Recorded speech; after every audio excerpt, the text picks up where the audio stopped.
Michael J. Coyle here with Gator Rock Out, day 2 of SOS Festival, and I'm here with John Sloman. How you doing today, sir?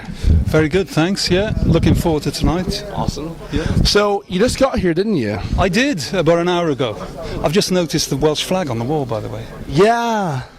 Yeah, they've Welsh reviewers, I think. I'm not too sure. They had it here yesterday. I'm thinking, that's interesting. So, first off, I want to say it's a pleasure to finally be able to talk to you, man. It's really nice to meet you. Same here. With your career, you've had a very interesting run, haven't you? With one band in particular, Uriah Heep, as well as a few more bands. For the audience at home who are not aware of your career, would you like to lift out some of the bands you've worked with? Well, I started out. The first time anybody knew about me really was a band called Lone Star, which was back in '77, somewhere around there. And then after that, I lived in Canada for a while and had a band out there with a couple of the guys from Lone Star, and then got the Heep gig, and then a few years later worked with Gary Moore and toured with Gary, and then I went solo. And kind of, it didn't quite go according to plan, but I ended up doing a solo record, and Todd Rundgren was producing in America, in Woodstock. That took a long time to finally come out, and was in the end overproduced, and I wasn't that happy about it, to be honest, when the finished thing. And those were really, they were the bands. It was like that period, 77 to say 83, 84, was when I was a lead vocalist. And, since then I've just been writing my own stuff and still learning how to write a good song, I mean, do you still talk to the guys in Heep, or...? Well, it's an odd thing when you leave a band, because despite how well you may have got on with the guys while you were with the band, I don't know, things can kind of fester after the fact, if you like, and there was a period of years where we weren't in touch anyway. And there was no animosity at the time when I left Heep, I just wanted to do my own thing, and I couldn't do it in Uriah Heep. Like creatively? Yeah, that's all it was, And so I would be in touch with Mick from time to time. I saw Trevor when he went on to work with Wishbone Ash.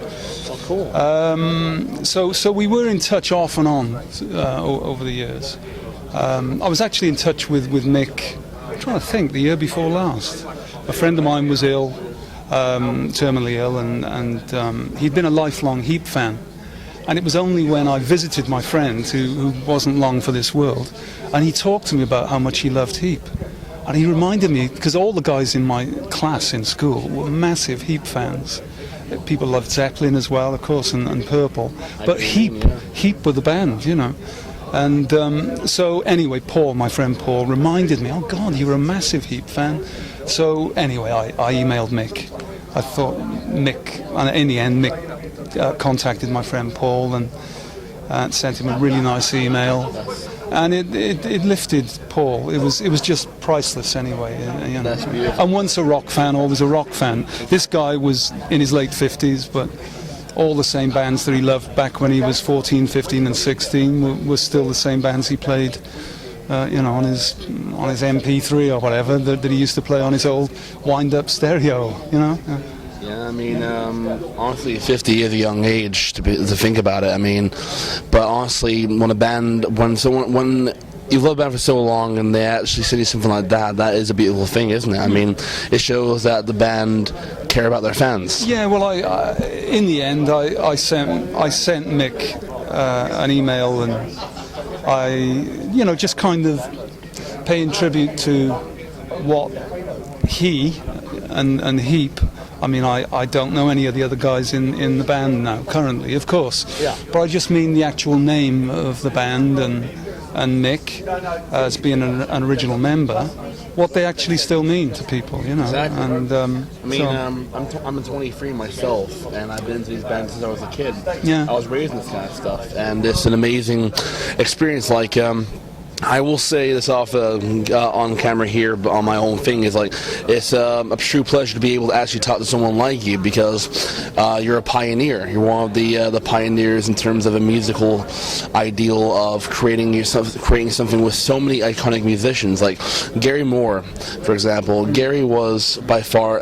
I first got into him through Thin Lizzy, and honestly, one thing I wanted to ask as part of my the interview was when you went solo. What were your ideas initially for it? Like, whenever someone goes solo, their ideas always building within the person. Like, sometimes it's through traveling, they find something they can work with in terms of maybe like a theme, and sometimes it's based on something personal. I'm wondering, when it came down to your solo stuff, what really pushed you in terms of writing and recording it? I was really inspired by, I guess, all the Maverick type artists. People like Todd Rundgren, early Stevie Wonder. I love Stevie Wonder. And Led Zeppelin, of course. They were absolutely Maverick. Yeah, they did what the hell they liked, you know. And John Bond's drumsticks were, I mean, they were huge. I mean, looking at the band and Jimmy Page using a violin bow. That's right. Yeah, I'll do it because I can. You know, it was that kind of thing. So I was really inspired by all those people, Joni Mitchell. And then there were people like Weather Report with Jaco Pastorius. Jaco Pastorius. So it was people like that as well, and it didn't really go down with some of the people in the Heep camp, because they couldn't understand why someone who could be in a rock band but listen to such a diverse set of musical tastes. Well, that's understandable, isn't it? You know, but yet I think it does inform whatever you do, you know. I mean, it will be understandable, because with Heep fans, with some members who go off on a different thing, it's not. But then again, if you think about it, with a lot of people who are in those kind of big bands, I mean, with Jimmy Page, for example, him and David Coverdale's record together, I mean, it was something different, and people liked it and some people didn't. I guess those who really paid attention followed on to see what would come next in the chapter of the life, you know? Yeah. So for SOS Festival, what can fans expect from your set? Well, there's going to be a song that I've never actually played live before, really? Or recorded. I just thought I wrote it with a band in mind, but it sounded really good when I did an acoustic version of it. So I thought, well, okay, let's be brave and just throw it in. There's some songs from an album I did called Dark Matter, which is back in 2003, I guess. And the most recent thing I've done, I recorded it at home, and it's called Don't Try This at Home. Because it was a nightmare really to get the thing done. I chopped up the couch to make room for the drum kit. I played all the instruments, and there were neighbours trying to get me evicted because it made me feel young again. But so that whole rebellious kind of streak in a way. It was. I didn't actually think that I was that crazy anymore, but it turned out I was. You know. So I'll be doing a few songs off that, and let me see what else. And then there'll be some at the end if I get an encore. You know, I'll do a Heep, a song I did with Heep. I wrote for Heep. That was on the album I did for them, on the Conquest album. Oh, really? And I've never really played that live, and it's an acoustic version. So, and a Lone Star song as well. That's awesome. And one off another solo thing I did. So I'm kind of sort of mashed three together. Well, I can tell you now that there are a lot of people here tonight who are looking forward to seeing you, because I came here at 11:30 because the doors open at 12. And of course, being on press, you gotta make sure you have the lists ready and all that. And there are a lot of people here who are definitely looking forward to seeing it. I mean, myself included, because honestly, it's a treat to being able to see you do this kind of performance, and I'm very much looking forward to it, because when it came down to music as a kid, I never got into anything like any of the newer stuff. I mean, I'm a born American. I came here in '97, and of course, then you had that whole electro pop wave coming through the whole thing. Yeah. My grandparents raised me on stuff like Heep, Roy Orbison, and Buddy Holly. And honestly, I gotta say, when I saw you on the bill, I was really ecstatic. And when I got this opportunity to interview you, it's honestly something I can take off my list of goals. Because I can understand what you mean. Like, I do a lot of recording at home myself, because I'm a guitarist myself, and really I got neighbors sometimes that are not so appreciative of what's happening.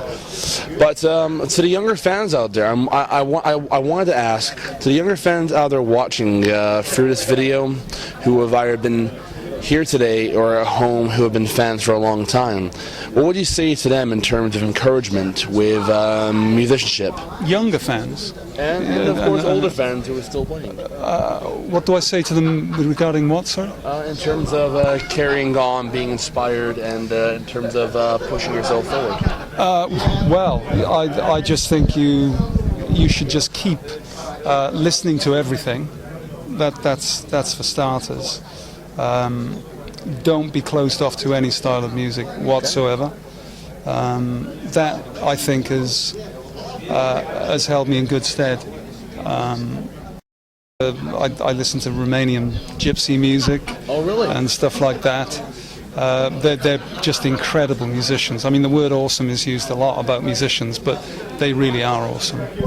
They're just amazing, and no one's ever heard of these guys. They've heard of Taraf the Hadouks, one of these amazing gypsy bands, but no one could name one of the musicians in it. But every one of those guys is amazing.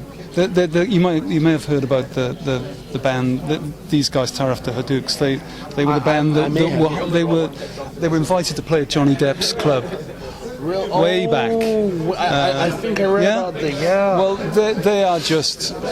You've got to check them out. They're just amazing. I will do. So it's just stuff like that where you think you've heard it all. That's the worst thing you can possibly say. And sometimes I hear myself saying that. Oh yeah, I've heard it.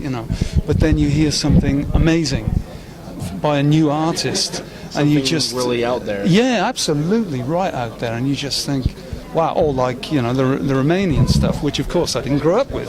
Well, I mean, but I can get that, because there's actually a lot of myself. I'm a very spiritual kind of guy. Mm-hmm. There's a lot of Bangladesh type musicians. Absolutely. Yeah. I mean, it's calming, it's relaxing, and it gives you something new to work with in terms of how you want to. Yeah, Qawwali singers as well. Exactly, Muhammad Fateh Ali Khan. People like that. I mean, it's just. Again, these people are they're classical musicians, really, and he was a classical singer. And I mean, he's using a similar headspace, I think, musically, to a lot of the early rock singers. Certainly a lot of the metal singers, that really wail. And early plants and stuff like that. Range. That's they're really, a really untapped range. Absolutely, and an emotional depth. Because these songs would have been from experience based on personal views. And another question I would ask as well: these would these also be a reason as to how you're continuing as a musician today? Yes, it is. And I have to admit, there's been times when I've been fairly kind of down about the world, and things have happened, and I've kind of said, okay, I'm not going to do it anymore. It's a pretty tough life, and once you've been doing it a long time, and the way the music business operates these days is.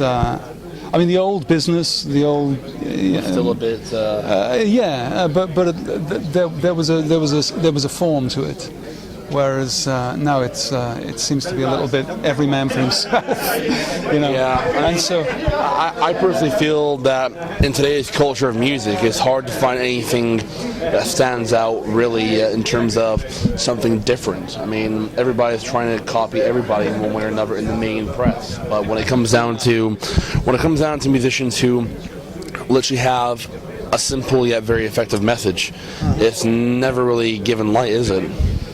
As much as it wants to be. No, I don't think so. And I mean, I started out when I was starting out doing songwriting, and you kind of fall into generic subject matter, and you know, you're learning about writing a song, but then you start, you know, you're listening to the really great songwriters, and you're realizing that, hold on a minute, these people are really digging deep. And so that's what I've endeavoured to do more so over the last 20 years, I think, than ever before. That's awesome. And but what happens is that I've had labels express interest in you know, doing an album with me, based on what I've done in the past, you know, with Lone Star, with Heep and Gary Moore. Oh, I just mean rock labels. They will email mainstream labels. Yeah, and just say we'd like to do an album and we're very interested in blah blah blah. But then they hear what I'm actually writing about, you know, and they really don't. They kind of back off a bit. Yeah, because it's one thing to actually say, it's another thing to actually hear and actually appreciate what's happening there. Yeah, it's. I mean, to me, rock music used to stand for pushing the envelope, including in the subject matter, the stuff. Doing yourself while doing it. Yeah, absolutely. Yeah, quite right. And anyway, that's what's happened over the last, say, few years. It's been labels showing interest, and well, it doesn't sound like a Uriah Heep track you're doing, you know, something like that. It's like maybe a label who are known as Uriah Heep. Yeah, are expecting your new stuff to have some. Absolutely, kind of, yeah. With all respect to Heep as well, you know. I just mean, it's kind of a.